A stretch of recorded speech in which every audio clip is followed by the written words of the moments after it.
Today's combat troops are the best trained and equipped fighting men and women in history. But the military is constantly adapting to the potential wars of tomorrow.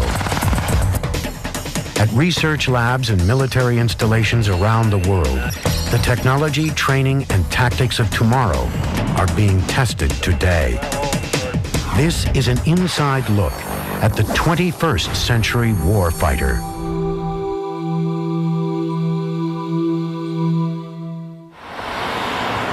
At a remote base in southern Germany, this unit is on a 21st century mission to rescue hostages captured at a U.S. embassy.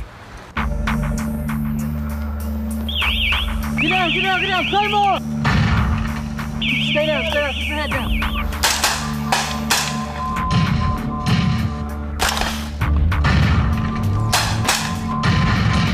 Keep your head down, we got artillery coming in friendly.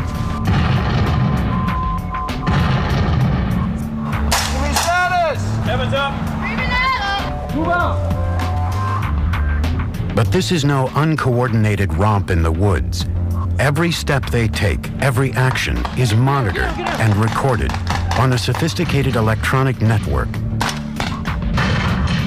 Firing laser beams and wearing transmitters and receivers, the soldiers relay every detail of their battlefield. We made to the distraction point, you're safe. Cool. In a small tent crammed with the latest computer technology, the troops' trainers record every move, analyze every shot fired. This right here is a personal detection device. This is basically the main component of this system. It has laser sensors right here that pick up laser beams that are fired by this right here, which is the small arms transmitter. Basically, when he pulls the trigger, a laser beam comes out the end. When the mission is over, the participants are graded on their exercise more accurately than ever before in what they call an after-action review. You saw he engaged him. Another successful engagement. And you can see by the X's on each of the icons that all three of the target kits have been successfully engaged. The stakes here are very high. They learn what they did right and wrong. Some were shot and killed. Soldier down! Others critically wounded. But failing in this virtual world will help them succeed in the real world and may save their lives in combat. It allows you to be able to tell exactly where you're shooting, where you're hitting, because a lot of times you get into an urban area with previous systems, somebody would get hit or killed and you wouldn't know who did it. The high-tech training taking place at the U.S. base in Germany is just one facet of the changes underway as the military defines the next generation of combatants. They call it war fighting, and it's a mindset that adapts to an ever-changing enemy. Men such as the chief Army scientist, the Army's best trainers, and leaders of important military bases introduce and explain the changes as tomorrow's troops lock and load for the future. It's more of a decentralized fight. It's a faceless enemy, terrorism, counterinsurgency, and those are very difficult enemies to fight against. The war fighters of tomorrow will be smart, well-equipped, and connected. It really is a force that is very high-tech in its capabilities, and all those capabilities will be embedded not only in platforms, but in the individual soldier. The 21st century warfighter will not only have technology at his disposal, it will also be part of his gear and his uniform, as in Land Warrior, the U.S. Army's integrated soldier system. It starts with a Kevlar helmet, equipped with a wireless antenna and a video display. On the shoulder is a GPS transponder. Attached to the rifle is a camera system for day and night vision. Also, there is a computer mouse by the trigger to allow for differing views of the video display. Instead of exposing your whole body to engage a target, you can now take your arms out and keep the rest of your body hidden and look through your daylight video sight camera through your helmet mount display to see what's out there in that room. Land Warrior operates on its own battle net. A soldier is able to send and receive messages and images via a wireless computer hookup to any and all squad members. This allows every member to see exactly what the others are seeing. They're trying very hard to go ahead and integrate a wearable ensemble of computers, GPS equipment, wireless communications and navigation devices to help enhance the situational awareness and firepower of the individual infantryman.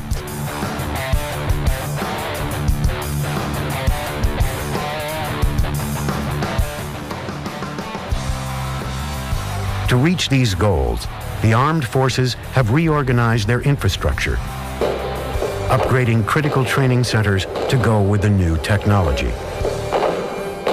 Those training centers have revolutionized the way we as an Army train soldiers, leaders, and forces for operations around the world. It really is a different way of thinking about how you conduct the fight from the way we've done it in the past. This revolution includes a new battle space, virtual reality. Simulations allow you to practice the tasks that you are going to perform when you go to war. The more realistic training that we can give our soldiers that are going to be going back into the combat role, the more prepared they'll be, and actually, we could actually be saving lives. One of the most advanced simulations is the Firearms Training System, FATS for short. Using a combination of lasers, video, and computers, FATS gives soldiers cutting-edge training on a wide array of weapons, from small arms to convoy gunnery. These virtual weapons are not only good training, they're also extremely cost-effective. The realism afforded by 21st century simulations offers all the benefits of shooting live ammo in training without the high cost per round.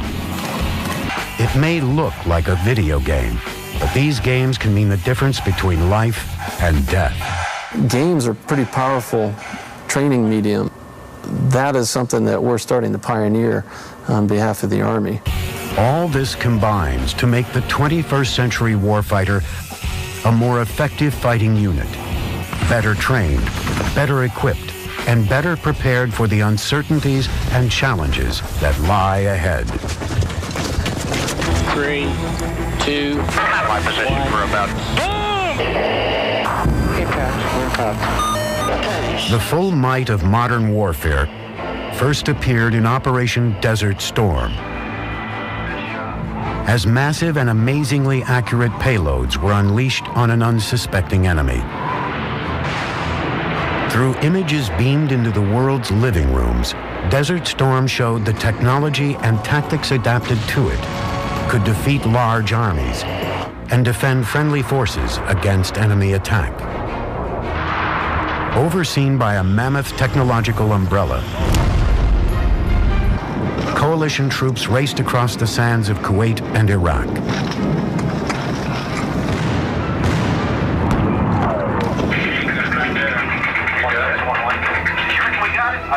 Operation Desert Storm became a proving ground for new armaments. It was swift and decisive, but as methodical as the coalition advance appeared, it may not have been so efficient without aid from a technology that is now a household name. Global Positioning System, or GPS, has proven to be a crucial component of a modern military. 24 GPS satellites far above Earth's atmosphere beam down a constant barrage of geographical data to GPS receivers on the ground. This data translates into a specific location on the surface of the globe. The space-based navigation system allows soldiers and commanders to determine their precise location at all times. GPS is now an integral tool for the 21st century warfighter. But its perks extend far beyond human soldiers. Using this latest technology, thousands of stockpiled conventional bombs have been upgraded to give them minds of their own. One of the most fearsome weapons to emerge in the war in Afghanistan is known as the JDAM, the Joint Direct Attack Munition. A bolt-on tail assembly contains a GPS guidance system, which receives target coordinates directly from the pilot of a launch aircraft. Once dropped, the bomb knows exactly where they are and where to go, calculating their own trajectory with a range of 15 miles.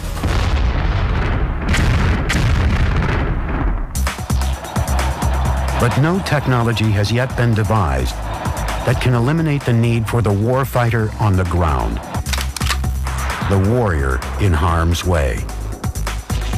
Throughout time, a series of questions have repeatedly bedeviled troops in the fog of war. Where am I? Where are my buddies? Where is the enemy? A great leap forward in providing these answers came with a new system known as Blue Force Tracking. Working through a computer system known as the Tactical Internet, satellite communications successfully maintain Blue Force awareness. Data flows from individual users through satellite comlinks to data fusion centers and back, and via satellite to all commanders on the network. It is a digital view of the troops. This system provides those answers across the battlefront spectrum, to grunts on the ground, to their immediate commanders, and even up the chain to generals and the Pentagon itself.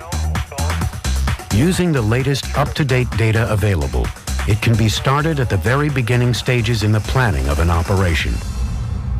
Sir, your mission data is loaded and your graphics is up. Well, thanks, Gordon. Sergeant Finn, let me show you where I need you to recon. Cool, sir. I need you to push out some OPs to cover our flank. It gives commanders near real-time information on what is happening on the front line. While Blue Force uses GPS satellites and high technology to quickly and efficiently distribute vital information, much of that data must also be gathered in the first place. Where, for example, is the enemy? Enter the Predator. A plane that could fly low and close to enemy positions without risking the lives of pilots and provide the intelligence it gathered immediately without delays. The Predator is a long-range unmanned aircraft that carries cameras and a satellite link. It can send real-time video to commanders anywhere in the world. At any moment, day or night, a Predator is probably flying, sending the information it gathers back to the Pentagon. As simple as it looks, it is no toy.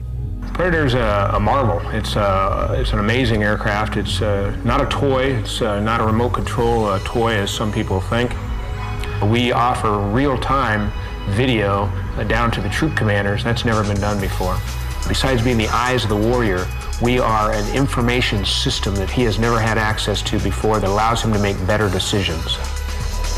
The Predator also has become part of the lexicon in Afghanistan and Iraq. As popular as they are with the troops, however, they are limited in number. So smaller, perhaps more primitive versions are now being used by Special Forces A teams and some Marine units. One of the latest is known as Dragon Eye. Dragon Eye is a 5.5-pound backpackable unmanned air vehicle designed to be able to fit into a Marine's pack. It enables a company commander or platoon commander to take this capability with them into the fight so that they can use it to look over the next hill or over the next building. The operators pull the Dragon Eye out of their backpack, they assemble it, it's made in 5 pieces. We have 2 cameras on the aircraft, one that looks forward and one that looks to the side. What we send back to the ground control station is 30 frames per second NTSC video in real time. 3, 2, 1. Even this small aircraft gives the warfighter an unparalleled view of his terrain and surrounding danger. So too does surveillance and reconnaissance ground equipment, known more affectionately by its acronym SARG. It's a remotely controlled reconnaissance and surveillance unmanned platform, and its primary mission is to go forward of our scout forces and our reconnaissance forces, check the situation out before they proceed. Like unmanned aircraft, these remote-controlled robotic vehicles also use night vision and GPS equipment. SARG may well be the first of a long line of such equipment in all shapes and sizes, such as Sarge's nephew, Dragon Runner. The vehicle's invertible, there's no active suspension, and the reason why is it is tossable. Toss it into a window or onto a rooftop. In the front of the vehicle, you have in the center the low light wide angle video camera, infrared LED for night use. You have the motion sensor and a directional microphone so the Marine can listen remotely. It also has motion sensors on both sides. It's used for the interior exploration or reconnaissance of buildings.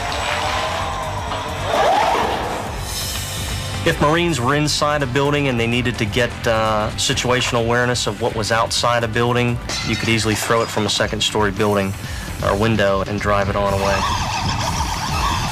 Dragon Runner can also be used to explore the underside or the undercarriage of vehicles. The vehicle actually drives by a group of people, and I think out of 3, only 1 saw it go by. Whether using miniature robots or giant satellite-based protection systems, the 21st century warfighter has come a long way. But those who train these warriors know best. There's still a long way to go. Armies have fought one another since before recorded history.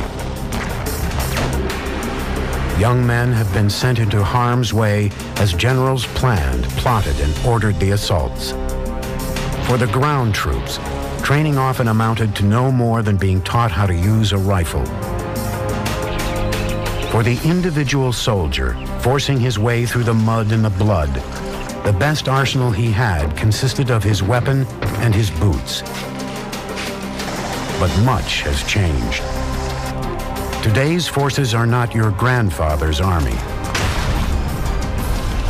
As times have changed, so have the demands.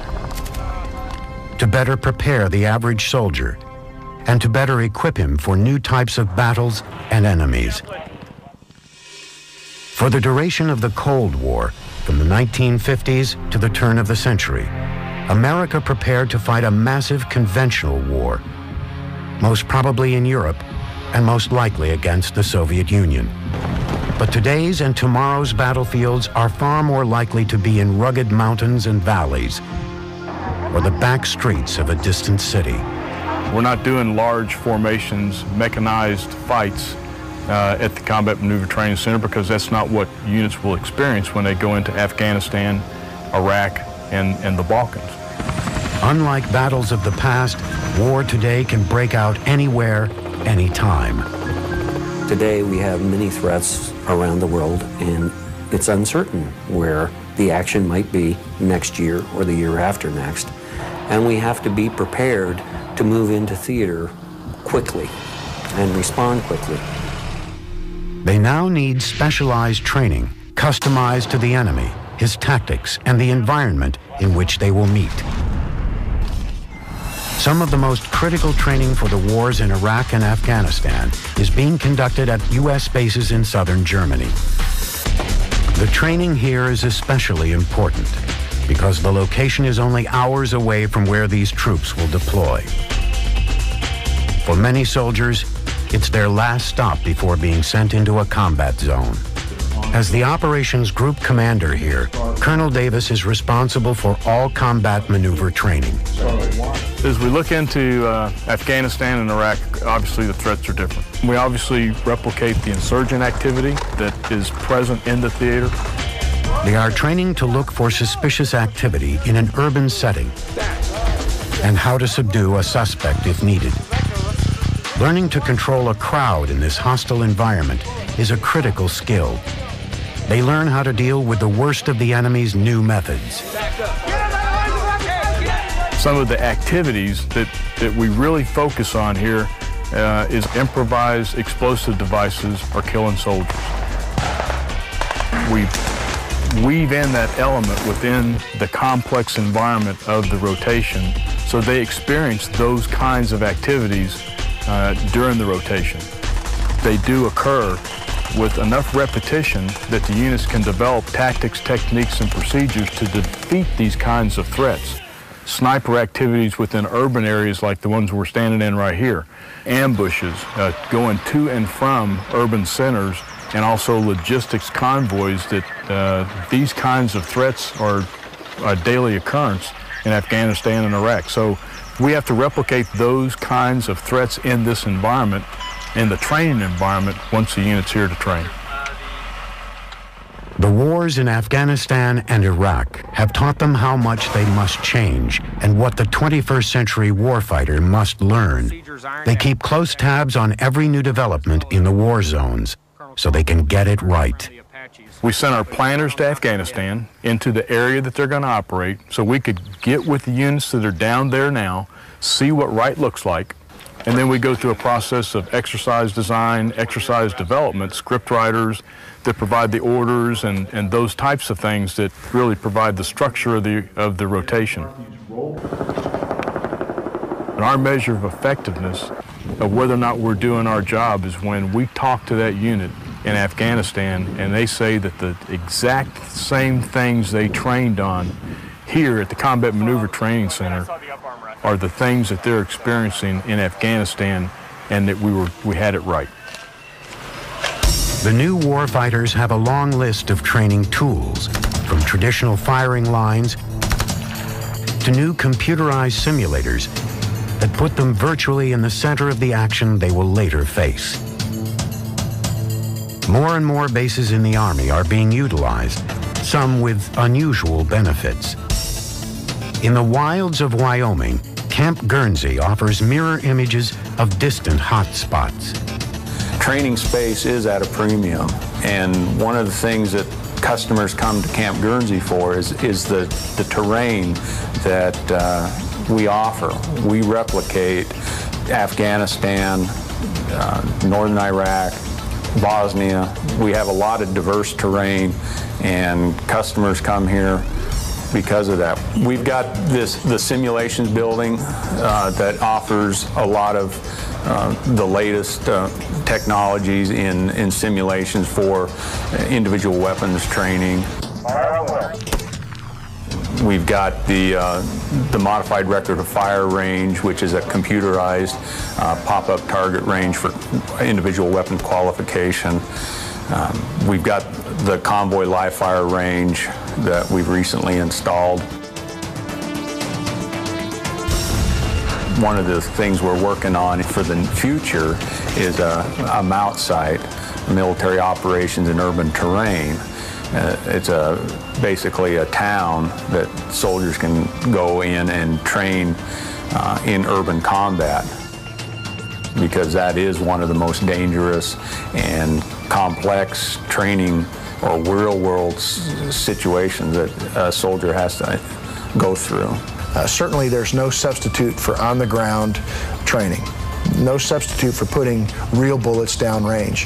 However, the more effective that training can be, the more effective those rounds can be going down range, the better the soldiers are going to be prepared. Now, how they can accomplish that is by utilizing a virtual training environment. The horizons of this virtual world stretch from small arms ranges. Weapon 3, 47 rounds fired, 9 hits, 4 kills. Weapon 4, 60 rounds fired, 1 hit, 1 kill. To a driver's point of view in a Humvee or a tank. This here is supposed to get you ready that you know what you're doing. And that's what these are designed for. So you're not going into a brand new system and not having any idea what to do. You come here, you train, and they prepare you for war. To interaction with artificial intelligence.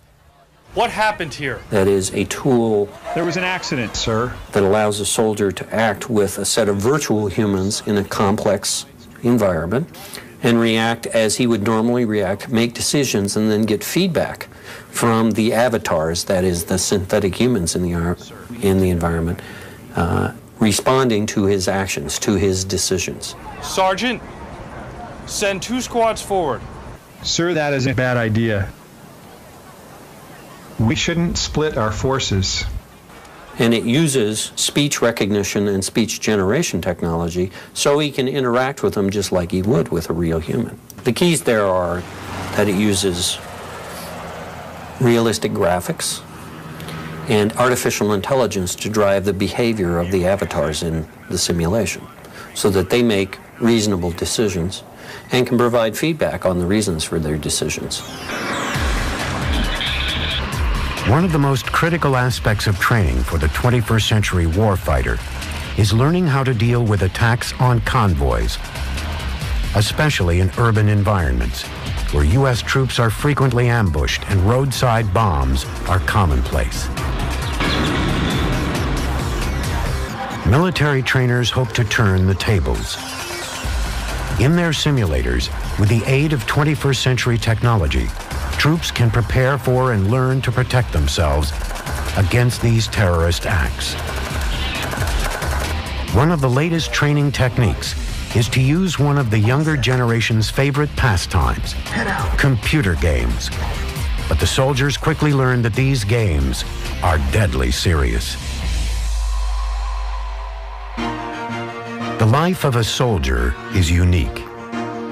It's a tight circle, rarely breached by outsiders, and understood little by those who have not walked the walk. But now, with the help of modern technology, ordinary civilians have a chance to get an inkling of what it is like to march into harm's way.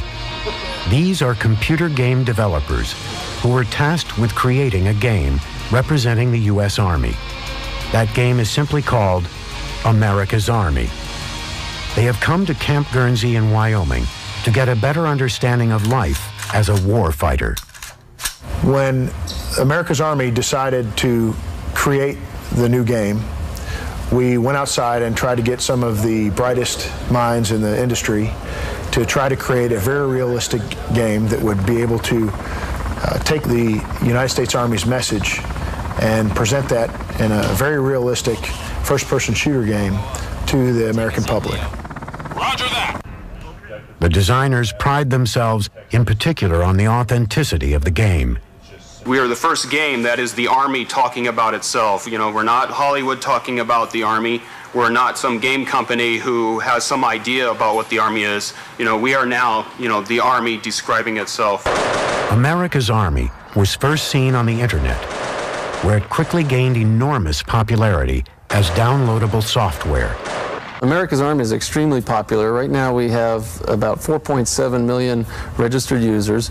We're adding about 100,000 users per month. And I think the reason for that popularity is, first and foremost, that our players realize that this is the real Army's depiction of itself in a video game. And that realism, that authenticity comes across in the way we construct the game and the way the game looks and feels. My first impression was the quality of the graphics and the realism. I do a lot of shooting, and the way that the firearms were portrayed and manipulated and all the accessories was just right, spot on. But these are no pale imitations of what warfighters endure. These games are so thorough and so authentic, they are now being used to help train 21st century warfighters themselves. Those types of tools that they're developing for industry purposes can be applied to the next generation of training systems for the Army. But America's Army is much more than it first appears.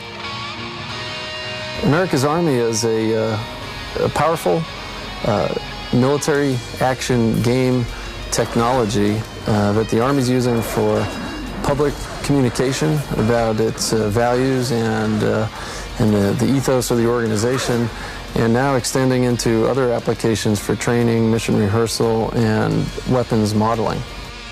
The use of America's Army as a training tool has, according to troops who have used it, been a great success. There are several stages of the virtual training. Let's take marksmanship, for example. You can use several different training devices for marksmanship to hone your marksmanship skills. The America's Army trainer actually utilizes the soldier's weapon. A drop-in bolt kit is put in, but the zero is not changed on the soldier's weapon. He's actually firing the weapon that he will be firing on his qualification. So that's a breakthrough in virtual training. Of course, nothing can totally match the raw adrenaline of being on the front line of an alley in Fallujah or in a darkened river wadi in eastern Afghanistan. But the ingredients and challenges are there in this digital world. So if they were to be taken seriously by the troops they were about to help train, even the best in the world of computer games needed some specialized training of their own. They had to learn the nuances and first-person experiences of life in uniform. So we went out and hired a great team, but we needed to green up that team. We really needed to integrate them into the Army as deeply as we could. The stakes were high not just for the inventors, but also for the future warfighters.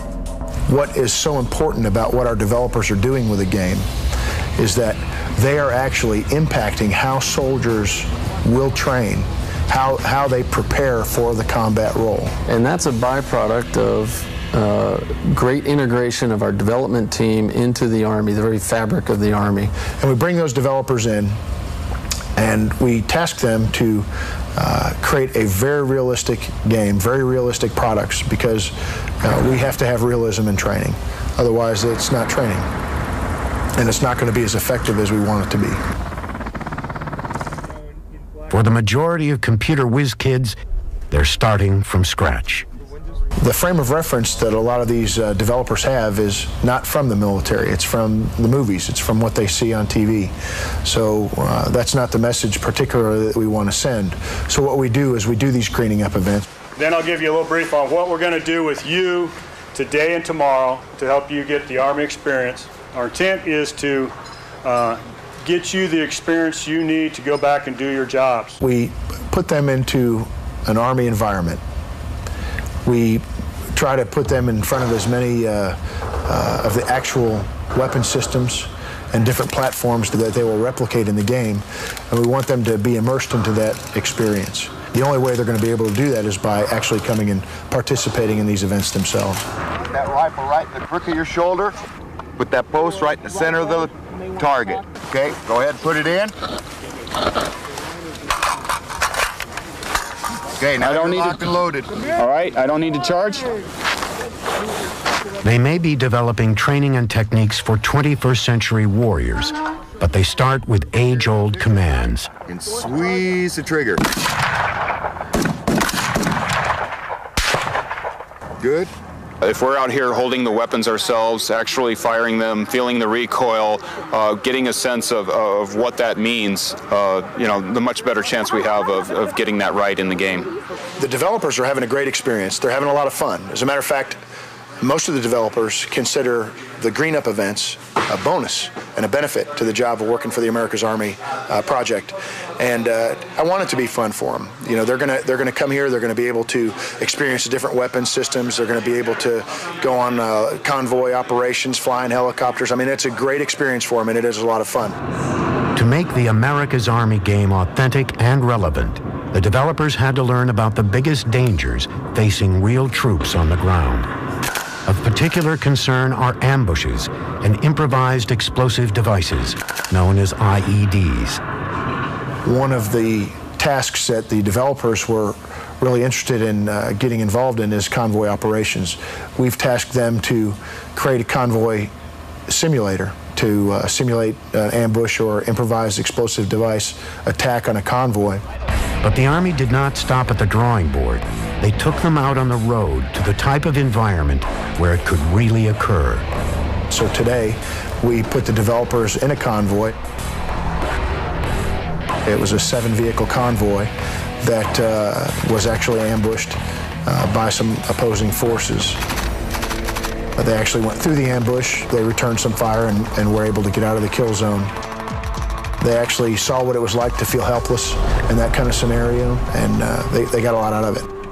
I'm around the experience of the Army via the game, but I'm never out in the trenches to really get a hands-on look, get to feel the weapons, fire the weapons, get an idea of what it's like just to go through the day of the Army. Yesterday was about a 16-hour day, and I think it's good for us to experience what someone in the Army goes through in that regard. We make the game more realistic by doing these type of things because now we get to experience these things firsthand. We get to see how a weapon works, we get to see how a helicopter flies, we get to see how a convoy runs, and then we get to apply that and tweak those values, of course, considering gameplay at the same time. These enthusiastic young inventors are exploring new frontiers. But as daring as their work is, it's only the beginning of what lies ahead. What is now emerging from the military's secret research and development labs. For as long as men have gone to battle, they have sought ways to protect themselves against the enemy and his weapons, from medieval knights to both World War I and World War II, and on to Vietnam. The system has not yet been invented that would not only save lives, but also guard against crippling wounds, until now. The body armor used currently by U.S. forces has proven invaluable, but it's still heavy and cumbersome and often slows down a warrior on the move. We have in the field today something called the interceptor body armor. It's a vest with a set of plates that you stick in it that actually protect the soldier against gunfire. And there are many examples of soldiers' lives being saved from bullets and fragments due to the presence of that body armor. But a new type of armor is on the drawing boards for the 21st century warfighter. Working at the Massachusetts Institute of Technology, scientists are using a new frontier known as nanotechnology to create new lightweight body armor. We have the folks at MIT in the Institute for Soldier Nanotechnology who are exploring new types of materials, designing them from the ground up. So you'd take something that'd be normally as flexible as this coat, and if it was struck by a bullet, would instantly become as hard as armor and deflect a fragment. But the research doesn't stop here. Well, the Army's really put a good challenge out, and it's to protect the individual dismounted infantry soldier, and to protect from ballistic, chemical, biological, to enhance his survivability. To do that, scientists are developing an entire battle suit that not only protects the soldier, but can also detect and diagnose injuries and then apply life-saving measures automatically. As hopeful as it all sounds, however, it could be years before such protection makes it out of the research lab. Nonetheless, research continues on this front, and a multitude of other projects. At Auburn University in Alabama, scientists have been working for several years on developing what they call a smart bullet.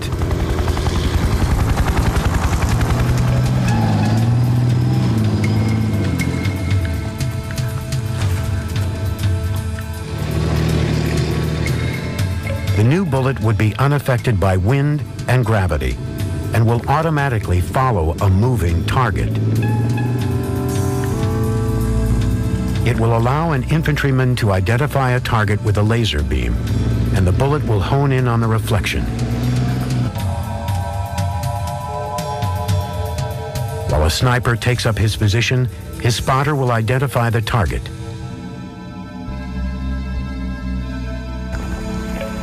Once the target is chosen, there is no way it can escape. Using tiny built-in electronic seekers, the nose of the bullet moves independent of its main body. The smartest parts of the bullet are called actuators. They are what steer the bullet to its destination. They work very much like human muscle tissues. One will contract, the other will expand. And very much like in your forearm, your bicep will contract and your tricep will expand, and it'll rotate my elbow around my forearm.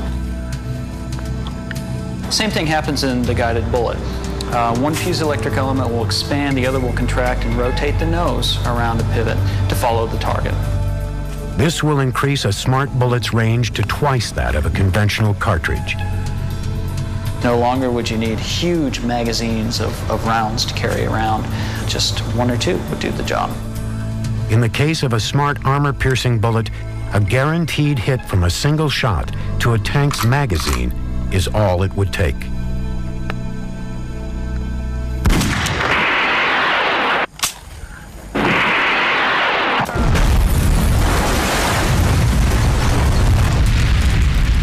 And the technological revolution continues.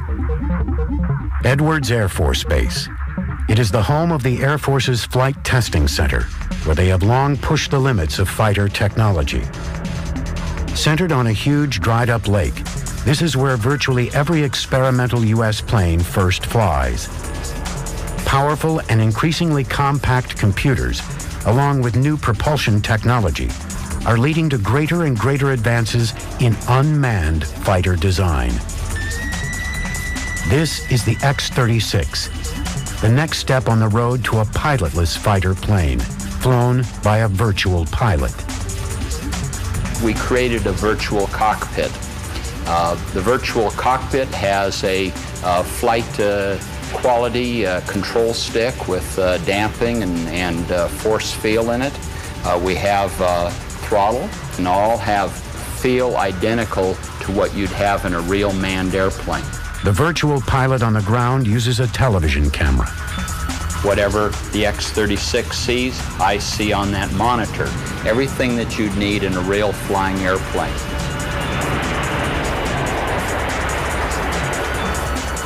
The X-36 is designed to reduce its profile on radar, making it not only stealthier, but also faster. Usually in the old days, when you had to do something to reduce the signature, there was a penalty involved with it, and there was a lot of trade-offs. But as we got into taking the tails off the airplane, we also found out there were a couple other benefits. We found out that we could reduce the drag and reduce the weight of the airplane. So it came out to be a real payoff. As it moves through development, the X-36 is shrouded in secrecy. The special nozzle that we co-developed with McDonnell Douglas is one of the more classified elements of the program. It is a very elegant, simple design, yet it provides very high rates of actuation and a very large amount of gas angle deflection, which all adds up to a very effective thrust vectoring system. And beyond that, we really can't say much more about it. Faster and more agile UAVs are not the only objective. Some research is even moving toward small insect-like flying machines. Very small unmanned air vehicles, what's been called micro unmanned air vehicles. There's been sort of the standard joke is, if it's micro, it by definition is unmanned. You can't sort of have both. It has to do with what's called the micro UAV, the extremely small unmanned airplane that has a characteristic dimension on the order of 15 centimeters or 6 inches. Some of these are just little gliders. They look like kids' toys. Some of them are powered with motors.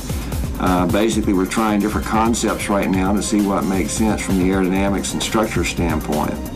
Later on, we'll be integrating actual sensors, small cameras, small listening devices, other things on here that make them a useful microflyer level. A paradigm shift occurs where it might make more sense now to try and create air vehicles that mimic what we find in creation, things with flapping wings or things like dragonflies with fixed wings that vibrate rapidly. And so microflyers very well may take that form. It may seem like science fiction, but plans are underway for the uses of such tiny machines. Various concepts have been put forward for tiny air vehicles that could act perhaps as a fly on the wall and used in covert operations that would fly into a building. This would be unmanned aerial vehicles that grow smaller and smaller to approach the size of insects, affix themselves to a ceiling or a wall of an area that they have been drawn to by pheromones given off by human beings, perhaps. With high technology making quantum leaps at every turn, the question must be asked, could the day come when machinery takes over as a future warfighter? Perhaps in the form of robots. Identify yourself. Robots that can, for example, see and hear.